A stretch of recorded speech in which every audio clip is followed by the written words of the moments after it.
নমস্কার বন্ধুরা, তন্ত্র পাওয়ার চ্যানেলে সবাইকে স্বাগত জানাই।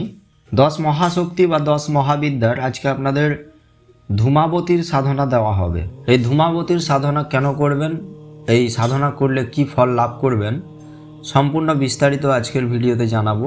তাই ভিডিওটি সম্পূর্ণ শেষ পর্যন্ত দেখবেন এবং চ্যানেলে যারা নতুন রয়েছেন লাইক, শেয়ার এবং সাবস্ক্রাইব করতে ভুলবেন না। তো ধূমাবতীর সাধনা জানার আগে আমরা ধূমাবতী সম্পর্কে সংক্ষেপে জেনে নেব। ধূমাবতী বিধবা দেবী মূর্তি। অগ্নির দ্বারা জগৎ ধ্বংসের পর ভস্ম রাশির মধ্য থেকে যে ধূম নির্গত হয় তার স্বরূপ। তিনি কখনও কখনও মহা অলক্ষ্মী বা জ্যেষ্ঠা দেবী নামেও অভিহিতা হন। ধূম কথার অর্থ হল ধোঁয়া। যিনি ধোঁয়ায় আচ্ছন্ন তাকেই ধূমাবতী বলা হয়। পৌরাণিক কাহিনী অনুযায়ী প্রচণ্ড ক্ষুধায় ঘরে খাদ্যদ্রব্য বা অন্য কিছু না থাকায় পার্বতী শিবকে গ্রাস করে ফেলেন, আর সেই সময়েই তার দেহ থেকে প্রচুর ধোঁয়া নির্গত হতে থাকে। সেই ধোঁয়ায় আচ্ছন্ন দেবী ম্লান ও বিবর্ণ হয়ে যান।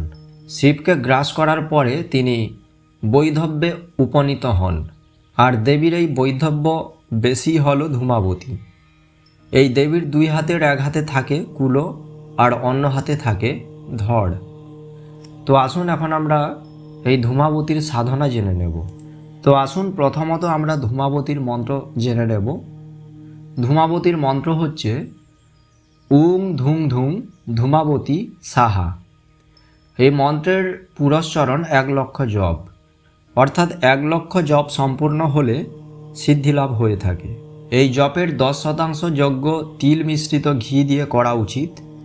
নিম পাতা এবং কাকের পালকে উক্ত মন্ত্র 108 বার পড়ে দেবতার নাম নিয়ে ধুনো দেখালে শত্রুদের মধ্যে পরস্পর বিবাদ বাধে। তো আশা করি আজকের ভিডিওর সম্পূর্ণ অংশ বুঝতে পেরেছেন। সবাই ভালো থাকবেন, ধন্যবাদ।